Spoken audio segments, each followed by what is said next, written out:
Albatross around the neck. Albatross around the neck. This is an idiom. ఇది ఒక idiom అంటే జాతీయము అన్నమాట. దీని అర్థం ఏంటంటే ఏదైనా ఒక తప్పు మనం గతంలో చేసినట్టయితే అది మనకు ప్రస్తుతము ఆటంకంగా ఉండి మనము జీవితంలో ఎలాంటి సక్సెస్ రాకుండా చాలా ఇబ్బందులు పెడుతూ ఉండడాన్ని ఆల్బట్రాస్ అరౌండ్ ద నెక్ అని అనడం జరుగుతుంది అనమాట. అంటే మనం గతంలో చేసిన తప్పు మనల్ని ఇంకా వెంటాడి మనకు సక్సెస్ రాకుండా ప్రోగ్రెస్ రాకుండా మనల్ని వెంటాడి వేధిస్తూ ఉన్నట్టయితే దాన్నే ఆల్బట్రాస్ అరౌండ్ ద నెక్ అని అనడం జరుగుతుంది అనమాట. ఉదాహరణకు మనం సెంటెన్సెస్లో చూద్దాం. The failed real estate scheme became an albatross around Raju's neck. For now, he could not attract the new investors in a new project. So Raju అనే వ్యక్తి రియల్ ఎస్టేట్లో చేసిన తప్పుల వల్ల ఆయన ఫెయిల్ అయ్యిండు. సో ఆ ఫెయిల్యూర్ అనేది ఇప్పుడు కొత్తగా ఆయన చేసే బిజినెస్లో ఎలాంటి ఇన్వెస్టర్స్ను కొత్తగా అట్రాక్ట్ చేయలేకపోతుండు. సో ఆ ఫెయిల్యూర్ అనేది ఆయనకు ఆల్బట్రాస్ అరౌండ్ ద రాజుస్ నెక్ అంటే ఒక పెద్ద ఆటంకం అయిపోయింది అనమాట. సో దాన్ని మనం ఆల్బట్రాస్ అరౌండ్ రాజుస్ నెక్ అని అనడం జరుగుతుంది అనమాట. ఇక రెండవది, according to my mother the old car is an albatross around my father's neck.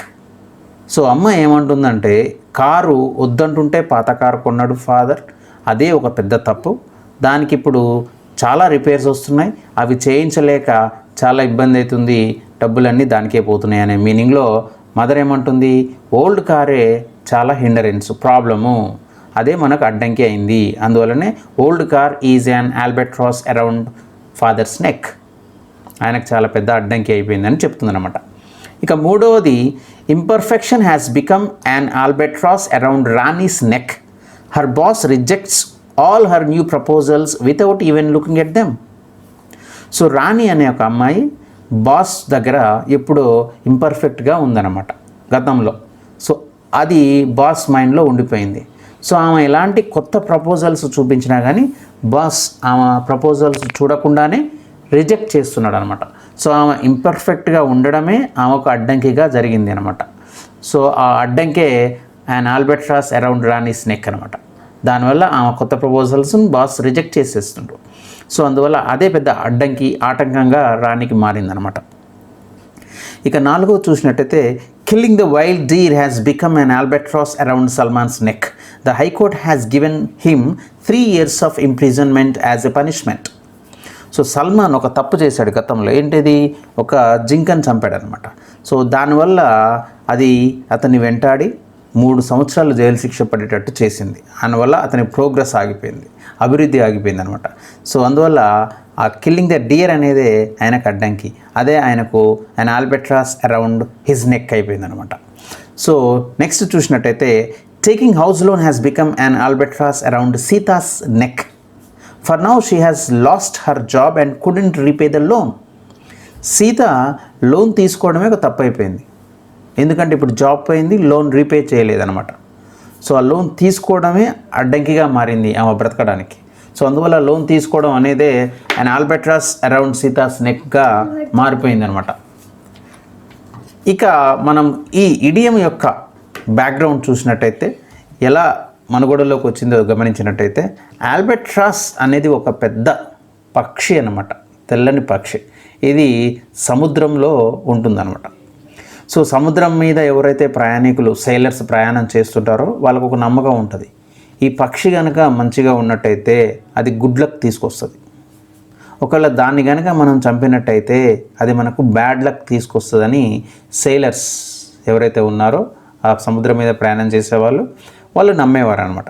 మరి ఈ ఇడియము మొట్టమొదటిసారిగా ఎప్పుడు వాడుకలో వచ్చిందంటే, శామ్యుయల్ టైలర్ కోల్రిడ్జ్ అనే ఒక రచయిత ఒక పోయం రాశాడు, దాని పేరు the rime of the ancient mariner. దీన్ని 1798లో రాశాడు అనమాట. ఇందులో ఒక స్టోరీ ఉందన్నమాట. ఆ స్టోరీ ఏంటంటే, ఒక సేలరు సముద్రంలో షిప్ మీద వెళ్తూ ఉంటాడనమాట. చాలామంది ప్రయాణికులు ఉంటారు. ఈ సేలర్ ప్రయాణికుడు ఏం చేస్తాడు, ఒక ఆల్బట్రాస్ను చంపేస్తాడు అనమాట. సో అప్పటి వరకు ప్రశాంతంగా సాగుతున్న ప్రయాణం కాస్త ఎప్పుడైతే ఆ బర్డ్ని చంపాడో అప్పుడు టోటల్గా అక్కడున్న పరిస్థితులన్నీ తారుమారై తలకిందయ్యాయి అన్నమాట.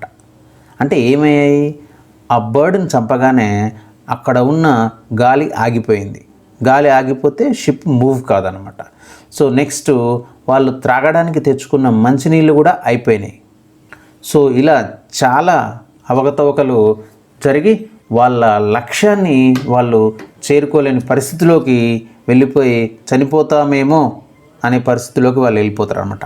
సో అప్పుడు షిప్లో ఉన్న వాళ్ళందరూ చాలా కోపపడి ఆ సేలర్ను పట్టుకొచ్చి అతని మెడ చుట్టూ ఆ చనిపోయిన ఆల్బట్రాస్ అనే బర్డ్ని కట్టి ఒక స్తంభాన్ని కట్టేస్తారనమాట. సో అలా కట్టివేయడాన్నే ఆల్బట్రాస్ అరౌండ్ ద నెక్ అని అనడం జరుగుతుంది అనమాట. సో అతను చంపడం అనే ద్వారానే అతనికి ఈ శిక్ష వచ్చింది. వాళ్ళు ప్రయాణంలో చాలా ఆటంకాలు ఎదుర్కొన్నారనమాట. అందువల్ల ఇది ఇలా మనుగడలోకి రావడం జరిగిందనమాట. సో ఆల్బట్రాస్ అరౌండ్ ద నెక్ అనే జాతీయానికి మీనింగ్ ఏమీ లేదు. గతంలో మనం చేసిన తప్పు ఇంకా మనల్ని వెంటాడి మనం ప్రోగ్రెస్ కాకుండా మనల్ని అడ్డగిస్తూ ఉన్నట్టయితే దాన్ని ఆల్బట్రాస్ అరౌండ్ ద నెక్ అని అంటామన్నమాట.